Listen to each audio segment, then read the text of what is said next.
Galatia. Galatia bab 1. Daripada Paulus, seorang rasul, bukan daripada manusia atau melalui manusia, tetapi melalui Yesus Kristus dan Allah Bapa yang telah membangkitkannya daripada kematian. Dan daripada semua saudara yang bersamaku, kepada semua jemaah di Galatia. Kasih kurnia dan damai sejahtera kepadamu, daripada Allah Bapa dan daripada Tuhan Yesus Kristus, yang telah menyerahkan dirinya untuk menebus dosa kita, agar Dia melepaskan kita daripada zaman durjana ini, menurut kehendak Bapa kita Allah. Baginya lah kemuliaan selama-lamanya. Amin.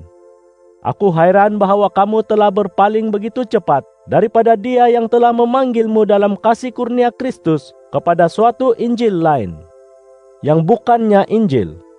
Tetapi ada orang yang mengacau kamu dan hendak memesongkan Injil Kristus. Tetapi jika kami atau malaikat dari surga sekalipun kelak mengkabarkan suatu Injil yang lain daripada Injil yang telah kami kabarkan kepadamu, maka terlaknatlah orang itu. Sebagaimana aku sudah berkata dahulu, sekarang kukatakan lagi, jika sesiapa mengkabarkan Injil kepadamu lain daripada yang telah kamu terima, terlaknatlah orang itu. Adakah aku hendak membuktikan diri kepada manusia atau kepada Allah? Adakah aku berusaha mendapatkan keredaan manusia atau keredaan Allah? Jika aku masih cuba mendapatkan keredaan manusia, aku bukanlah hamba Kristus. Aku memberitahu kepadamu saudara-saudara, Injil yang kusampaikan bukanlah menurut manusia. Aku tidak menerimanya daripada manusia, dan aku tidak pula mempelajarinya. Tetapi Injil itu datang melalui wahyu daripada Yesus Kristus. Kamu telah mendengar tentang kelakuanku dahulu ketika dalam agama Yahudi, betapa aku telah menganiaya jemaah Allah habis-habisan dan cuba membinasakannya. Aku jauh lebih maju dalam agama Yahudi daripada orang sebayaku dalam kalangan bangsaku, karena aku teramat kuat berpegang kepada segala adat nenek moyangku. Tetapi apabila Allah yang telah mengasingkanku daripada rahim ibuku dan memanggilku melalui kasih kurnia-Nya, berkenan untuk menyatakan anaknya dalamku, agar aku mengkabarkan tentang Dia dalam kalangan bangsa lain. Pada waktu itu, aku sama sekali tidak bermesyuarat dengan sesama manusia. Aku tidak juga pergi ke Yerusalem untuk menemui mereka yang telah menjadi rasul terdahulu daripadaku, tetapi aku ke tanah Arab lalu pulang semula ke Damsyik. 3 tahun kemudian, aku ke Yerusalem bertemu dengan Petrus, lalu tinggal dengannya 15 hari. Tetapi aku tidak melihat para rasul yang lain, kecuali Yakobus, saudara Tuhan Yesus. Sesungguhnya, di hadapan Allah, perkara-perkara yang kutuliskan kepadamu ini benar, aku tidak berbohong. Selepas itu, aku pergi ke rantau Syria dan Kilikia. Mukaku masih belum dikenali oleh jemaah Kristus di Yudea. Mereka hanya mendengar, orang yang dahulu menganiaya kita, sekarang mengkabarkan iman yang hendak dibinasakannya dahulu. Lalu mereka memuji Allah keranaku. Galatia bab 2. Kemudian, selepas 14 tahun, aku naik lagi ke Yerusalem dengan Barnabas, serta membawa Titus bersama. Aku pergi ke sana untuk mematuhi wahyu yang diterima daripada Allah dan membentangkan kepada mereka Injil yang kukabarkan dalam kalangan bangsa asing. Tetapi aku melakukan ini secara persendirian kepada orang yang terkemuka, takut kalau pekerjaanku sia-sia, baik pada masa itu maupun sebelum itu. Namun demikian, walaupun Titus yang bersamaku itu seorang Yunani, dia pun tidak dipaksa bersunat. Ini disebabkan beberapa orang yang pura-pura beriman telah dibawa masuk. Mereka mencuri-curi masuk untuk mengintip kebebasan yang kami miliki dalam Kristus Yesus, agar mereka dapat memperhamba kami. Namun demikian, seketika pun kami tidak tunduk menyerah kepada mereka, supaya kebenaran Injil tetap bersamamu. Tetapi daripada orang yang kelihatan berwibawa, walau apapun mereka, sama sahaja bagiku.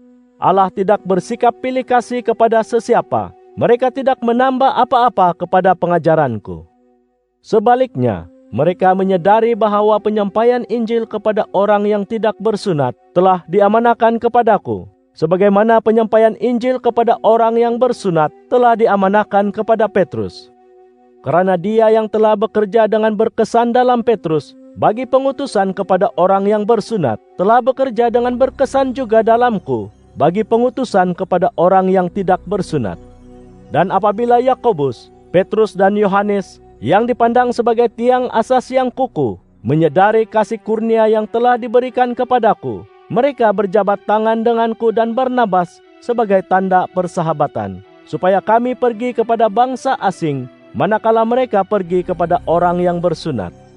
Mereka hanya meminta agar kami ingat akan orang miskin, sesuatu yang sememangnya hendak kulakukan. Tetapi apabila Petrus datang ke Antiokhia, aku bersemuka dengannya dan membantah perbuatannya, kerana dia bersalah. Sebelum beberapa orang datang daripada Yakobus, Petrus makan bersama bangsa asing. Akan tetapi, apabila mereka datang, dia berundur dan mengasingkan diri, disebabkan takut akan orang yang berpegang kepada persunatan. Orang Yahudi yang lain turut bersikap munafik, sehingga Barnabas pun tersesat kerana kemunafikan itu. Aku lihat kelakuan mereka itu tidak menepati kebenaran Injil. Lalu aku berkata kepada Petrus di hadapan semuanya, "Jika kamu, orang Yahudi, hidup seperti orang bangsa asing dan tidak seperti orang Yahudi, mengapakah kamu memaksa orang bangsa asing menurut adat orang Yahudi? Kita memang asal orang Yahudi, bukan orang berdosa daripada bangsa asing. Tetapi kita mengetahui bahwa seseorang itu diperbenar bukanlah kerana mengerjakan hukum Taurat, tetapi kerana beriman akan Kristus Yesus. Oleh itu, kita pun mempercayai Kristus, supaya kita diperbenar kerana beriman akan Kristus, bukan kerana mengerjakan hukum Taurat. Tiada seorang pun manusia yang diperbenar kerana mengerjakan hukum Taurat. Tetapi ketika kita berusaha untuk diperbenar melalui Kristus, ternyata kita sendiri didapati berdosa. Adakah ini bermakna Kristus hamba kepada dosa? Tidak sekali-kali. Kalaulah kubina semula apa yang pernah kuruntuhkan, nyatalah aku seorang pelanggar hukum. Melalui hukum Taurat, aku telah mati kepada hukum itu untuk hidup kepada Allah. Aku telah disalib bersama Kristus. Bukanlah aku lagi yang hidup, tetapi Kristus yang hidup dalam aku. Dalam hidup jasadku sekarang, aku hidup dengan iman kepada Anak Allah yang mengasihiku dan menyerahkan dirinya untukku. Aku tidak mengetepikan kasih kurnia Allah, kerana jika pembenaran datang daripada hukum Taurat, sia-sialah kematian Kristus."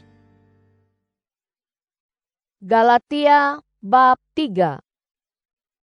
Wahai orang Galatia yang tidak berakal, siapakah yang telah menyihirkan kamu, sedangkan di hadapan matamu Yesus Kristus telah jelas ditunjukkan tersalib?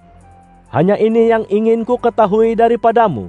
Adakah kamu menerima Roh Kudus kerana mengerjakan hukum Taurat, atau kerana percaya kepada Injil yang dikabarkan? Di manakah akalmu? Setelah bermula dengan roh, sekarang kamu hendak menyempurnakan diri dengan kekuatan jasmani. Adakah segala yang kamu deritai itu sia-sia sahaja?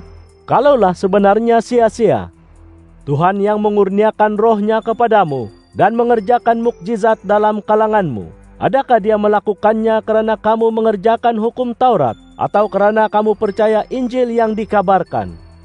Samalah sebagaimana Abraham. Dia mempercayai Allah dan hal itu diperhitungkan baginya sebagai perbenaran. Oleh itu ketahuilah, hanya mereka yang beriman dianggap anak cucu Abraham. Oleh sebab telah diketahui bahwa Allah akan memperbenar bangsa asing melalui iman, Kitab Suci telah menyampaikan Injil itu kepada Abraham terlebih dahulu.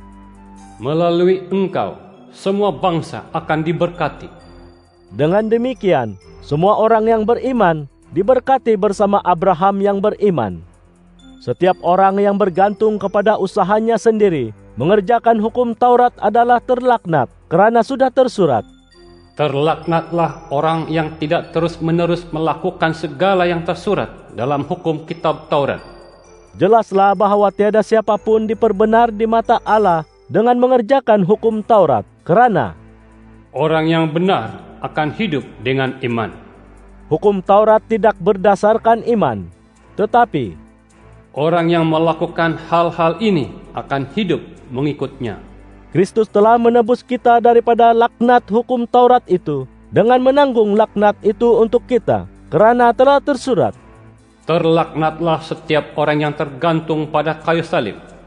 Dia menebus kita supaya berkat Abraham datang kepada bangsa asing melalui Kristus Yesus, dan kita menerima roh yang dijanjikan itu melalui iman. Saudara-saudara, aku hendak menggunakan contoh daripada hidup sehari-hari. Walaupun suatu perjanjian hanya antara manusia, namun setelah ditetapkan, tiada siapa harus memansuhkannya atau menolak tambah padanya. Begitulah juga hal ini. Janji Allah telah dibuat kepada Abraham dan keturunannya. Kitab suci tidak menyebut dan kepada keturunan-keturunannya dengan erti ramai orang, tetapi dan kepada keturunanmu, yang bererti seorang sahaja, yaitu Kristus. Aku berkata bahwa hukum Taurat yang datang 430 tahun kemudian tidak dapat memansuhkan perjanjian yang telah ditetapkan dahulu oleh Allah atau menjadikan janji itu tidak sah lagi. Jika warisan itu daripada hukum Taurat, itu bukanlah lagi berdasarkan janji, tetapi Allah dalam kasih kurnia-Nya telah memberikannya kepada Abraham melalui janji. Kalau begitu, apakah tujuan hukum Taurat? Hukum itu ditambahkan kerana pelanggaran manusia. Hukum itu berterusan sehingga datangnya benih yang dijanjikan itu, dan hukum itu diberikan melalui malaikat oleh seorang pengantara. Pengantara tidaklah menjadi pengantara bagi satu pihak sahaja, tetapi Allah itu esa. Jadi, adakah hukum Taurat itu berselisih dengan janji-janji Allah? Tidak sekali-kali. Kerana kalaulah ada hukum yang dapat memberikan kehidupan, tentulah perbenaran didapati melalui hukum itu.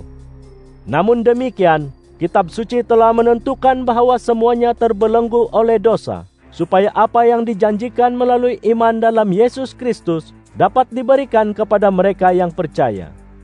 Sebelum datangnya iman, kita dikawal oleh hukum Taurat, dikurung sementara menantikan iman yang akan dinyatakan kelak. Oleh itu, hukum Taurat ialah guru kita, yang membawa kita kepada Kristus untuk diperbenar oleh iman. Tetapi selepas datangnya iman, kita tidak lagi di bawah pengawasan hukum Taurat. Kamu semua telah menjadi anak Allah melalui iman dalam Kristus Yesus. Dan semua antara kamu yang telah dibaptiskan dalam Kristus telah meliputi dirimu dengan Kristus. Tiadalah lagi orang Yahudi atau orang Yunani, hamba atau orang merdeka, lelaki atau perempuan, kamu semua menjadi satu dalam Kristus Yesus. Dan jika kamu milik Kristus, kamu ialah benih Abraham dan menjadi waris menurut janji itu.